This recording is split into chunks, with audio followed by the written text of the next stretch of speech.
Hi, my name is Yogita, and on the occasion of World Nature Conservation Day, I'm here to make you all aware about the importance of this day. Celebrated on July 28 each year, the World Nature Conservation Day acknowledges that a healthy environment is the foundation for stable and healthy society. To ensure the well being of the present and future generations, we all must, as responsible human beings, participate in protecting and conserving our nature. Some simple habits to implement in our daily life to make a huge difference in conserving the environment. Starting a home vegetable garden comes with many benefits. Not only does it help you save money, but it also ensures the supply of healthy, unadulterated veggies and fruits.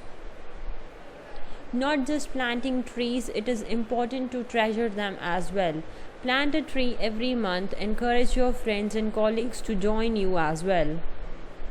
That's all for today. Wishing you all a happy Nature Conservation Day.